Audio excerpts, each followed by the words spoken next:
Waktu tersisa bagi partai politik untuk memikat pemilih agar memberikan suaranya dalam pemilu 2024 tinggal 9 bulan. Waktu tak banyak.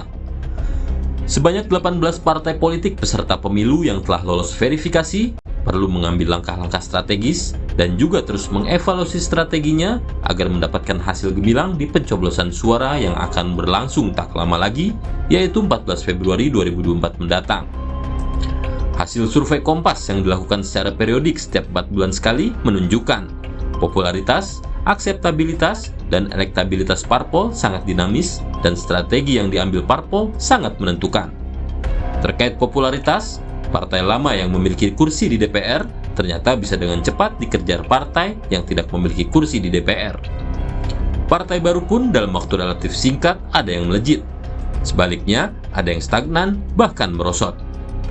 Hasil survei Kompas terbaru periode Mei 2023 menunjukkan dari sisi elektabilitas, Partai Demokrasi Indonesia Perjuangan menempati urutan teratas untuk saat ini.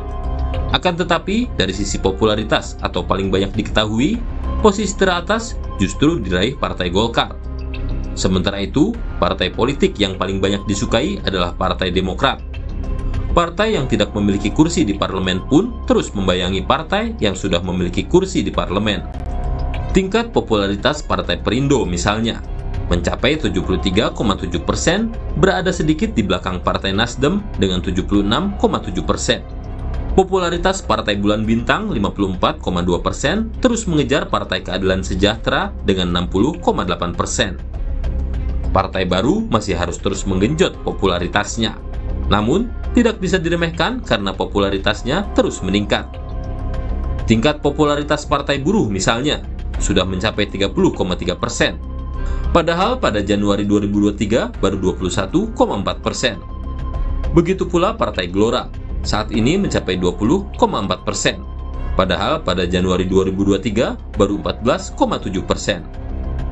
Studi-studi tentang perilaku memilih telah banyak dilakukan. Studi Universitas Columbia misalnya menyimpulkan pilihan dalam pemilu tidak didasarkan pada perhitungan yang teliti akan konsekuensi dari suatu pilihan, tetapi lebih banyak dipengaruhi latar belakang sosial pemilih yang diperkuat interaksi tatap muka dengan jaringan personal pemilih. Sementara itu, menurut penelitian dari Universitas Michigan, pilihan dapat dipengaruhi faktor jangka panjang, seperti sosialisasi politik di keluarga, ataupun faktor jangka pendek, yakni isu kampanye dan figur-figur kandidat yang berkontestasi.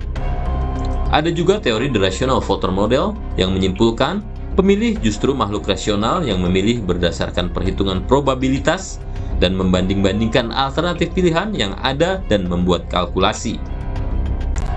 Strategi apapun yang diambil, yang jelas partai politik harus meyakinkan pemilihnya bahwa mereka memperjuangkan konstituennya bukan untuk saat pemilu saja, tetapi yang terpenting juga setelah pemilu.